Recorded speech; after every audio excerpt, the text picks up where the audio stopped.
So everything we just looked at in the past few videos, these whole chicken building the flocks from scratch, these are examples of binomial random variables. Binomial random variables. Okay? So each one of those things, every time Max went in to grab a bird, he had one of two possibilities that could have happened. He could have grabbed a girl, or he could have grabbed a boy. We don't know what he gets until we get home and grow them up and see if they become roosters or not. Now, this is a very special kind of random variable. As we'll see in class together, there's some fun little results we can get from them, and they're very, very useful in the world. Not everything is binomial. This is a subset of random variables, and it's a subset of discrete random variables to be more precise.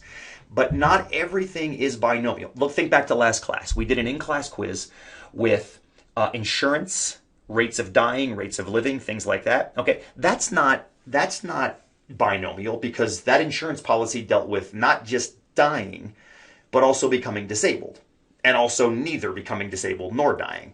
So that's like a trinomial, if you think random variable. Rolling a six-sided die, or two six-sided dice. If you're looking at the sums or the values on the dice, those aren't binomial. You might get a 1 or a 2 or a 3 or a 4 or a 5 or a 6. If you throw a pair of dice, you can get a 7 or a 12 or an 8, and depending on what you're interested in, those all might be important.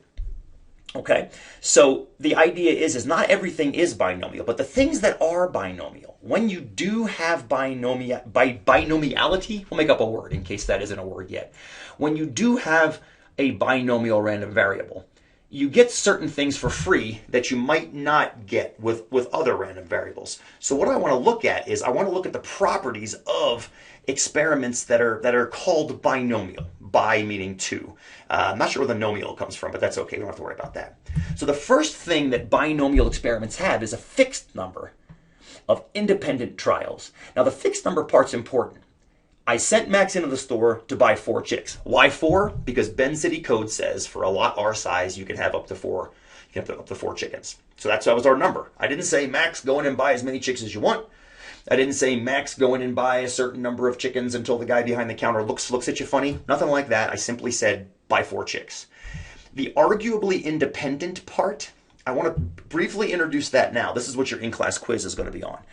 The arguably independent means that whatever Max grabs out of the box does not affect anything that comes after. For example, if he grabs a chick first and it happens to be a girl, that will not impact the likelihood of a girl next.